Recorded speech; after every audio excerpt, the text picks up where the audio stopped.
Reasons of returning goods तक किया था। अब हमारा नेक्स्ट टॉपिक है companies policy on time of replacement of goods. अब थोड़ा सा पिछला रिव्यू कर लेते हैं। अगर जैसे तुम लोगों ने पढ़ा हो तो तुम्हें याद होगा कि हमने उसमें पढ़ा था कि मीनिंग ऑफ रिटर्निंग गुड्स क्या होते हैं।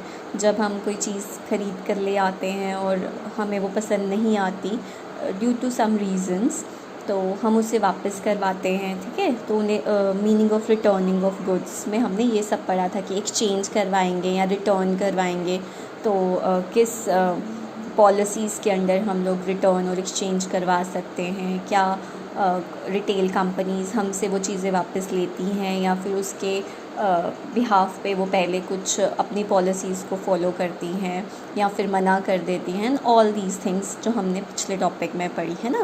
तो अब हमारा नेक्स्ट टॉपिक है companies policy on time of replacement of goods. जब हम लोग चीज़ें वापस करवाने जाते हैं तो कंपनीज़ की क्या क्या पॉलिसीज़ उस टाइम होती हैं या होनी चाहिए।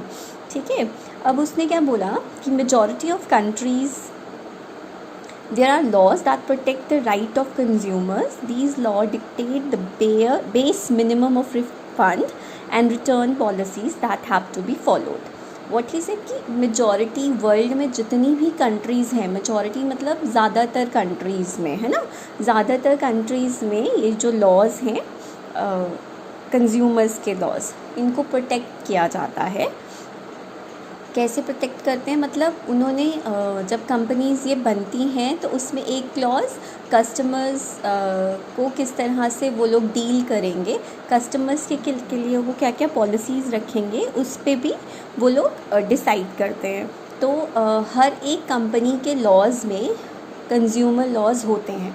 हमारी अपने कंट्री के लॉज में भी कंज्यूमर लॉज हैं और हर कंपनी को उन लॉज को फॉलो करना पड़ता है ताकि हमारे जो कंज्यूमर्स हैं वो एक्सप्लॉइट ना हो। ठीक है, उन्हें प्रॉपर रिफ़ंड मिले। अब फॉर एग्ज़ाम्पल ले लें, ऑस्ट्रेलिया में अगर कोई भी प्रोडक्ट बिकता है और उसके बाद वो product up to the mark नहीं रहता, मतलब कि वो मिसलीड ऑफ इन्फॉर्मेशन की वजह से बिका है। मतलब पहले कहा गया था कि ये प्रोडक्ट के बारे में जो जो फीचर्स जो बताया गया था वैसा कुछ नहीं था।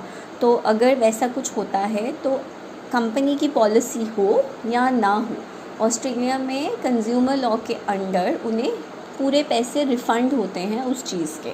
तो इसी तरह से हर कंट्री का अलग अलग कंज्यूमर लॉज हैं और ऐसे लॉज होते हैं जिसकी वजह से कोई भी कंपनी कंज्यूमर्स को एक्सप्लॉइट ना कर पाए। मोस्ट ऑफ अस, हम लोग इस बारे में हमें पता ही नहीं होता, जिसकी वजह से हम लोग एक्सप्लॉइट होकर चुपचाप रह जाते हैं क्योंकि हमें खुद पता ही नहीं है कि हमारी कंट्रीज़ में भी कंज्यूमर लॉज हैं। ठीक है, तो हर कंपनी को फॉलो करने पड़ते हैं वो लॉ रूल्स बनाने से पहले।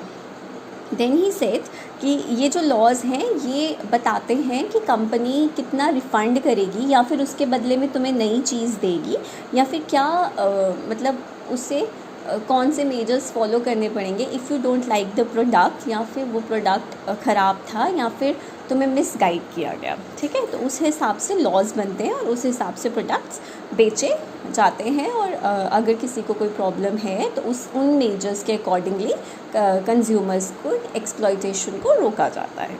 ठीक, देन ही सेड कि रिफ़ंड पॉलिसीज़ जो हैं उसमें टिपिकली फ्यू पॉइंट्स होने चाहिए। दैट ही सेड कि return and refund policy should typically address the following few points. मतलब ये जो पॉइंट्स हम आगे पढ़ने जा रहे हैं ये उन पॉलिसीज़ में होने चाहिए। पहला पॉइंट है clearly state if return, exchange and refund are accepted by company. Company को पहले ही ये बात कस्टमर को क्लियर करनी चाहिए कि क्या ये प्रोडक्ट रिटर्न, एक्सचेंज या रिफ़ंड होगा।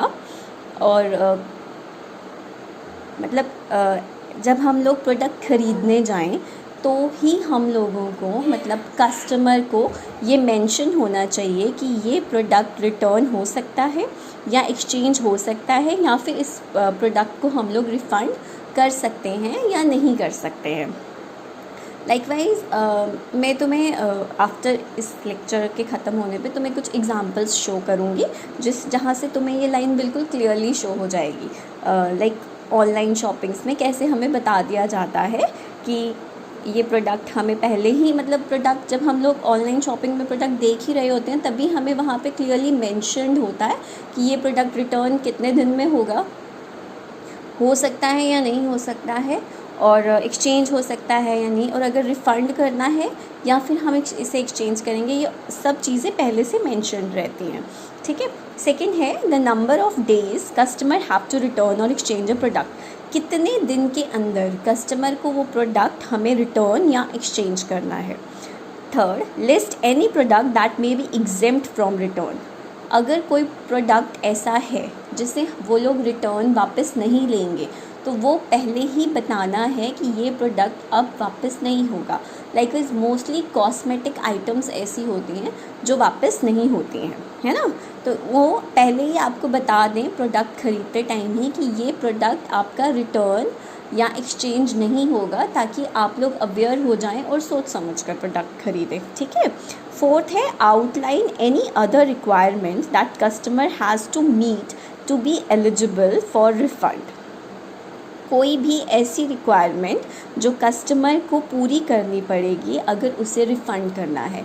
लाइक जैसे ही आपने प्रोडक्ट ख़रीदा, आपको कैशियर ने ये बात बता दी कि अगर आपको ये प्रोडक्ट हमें वापस करना है तो आपके पास रिसीट होनी चाहिए, प्रोडक्ट पे टैग होना चाहिए, तभी हम लोग ये प्रोडक्ट वापस लेंगे, है ना। तो हमें पता है कि अगर हमें ये प्रोडक्ट वापस करना है तो हम टैग नहीं उतारेंगे, हम लोग रिसीट को संभाल कर रखेंगे, है ना। Next is for physical product it's good practice to include some details about shipping charges in the event of return. उसने कहा कि अगर तुम्हें कोई प्रोडक्ट वापस करना पड़े तो तुम्हें मेंशन करना पड़ेगा कि अगर हम इस प्रोडक्ट को आपके पास वापस भेजेंगे या आप रिटर्न करेंगे तो जो शिपिंग चार्जेस हैं, मतलब उस प्रोडक्ट को वापस लेने के लिए, लाइकवाइज कोई इलेक्ट्रॉनिक आइटम है लाइक फ्रिज, एसी, है ना, तो ऐसी कोई आइटम है और हमें पसंद नहीं आई तो हमें उसे वापस कराना है, तो जो उसको हमारे घर से लेकर वापस रिटेल स्टोर पे छोड़ने के जो शिपिंग चार्जेस हैं, शिपिंग चार्जेस मींस कि ट्रांसपोर्टेशन चार्जेस, है ना, कि वो प्रोडक्ट हम वापस लेकर चले गए थे, अब हमें तुम्हें वापस करना है, तो जो मैं अपने घर से वो प्रोडक्ट दुकान तक लेके जाऊंगी उसका जो ट्रांसपोर्टेशन चार्जेस हैं वो कौन बियर करेगा, ये भी हम लोग कस्टमर को पहले से बताएंगे, ताकि कस्टमर मस्ट बी अवेयर। कोई भी एक्टिविटी करने से पहले कस्टमर अवेयर हो कि उसे अगर उसने ऐसा किया तो उसे प्रोडक्ट के ये चार्जेस बियर करने पड़ेंगे, ताकि वो बाद में आपको कोई भी ब्लेम आउट नहीं कर पाएँ। अब जैसे मैंने आपको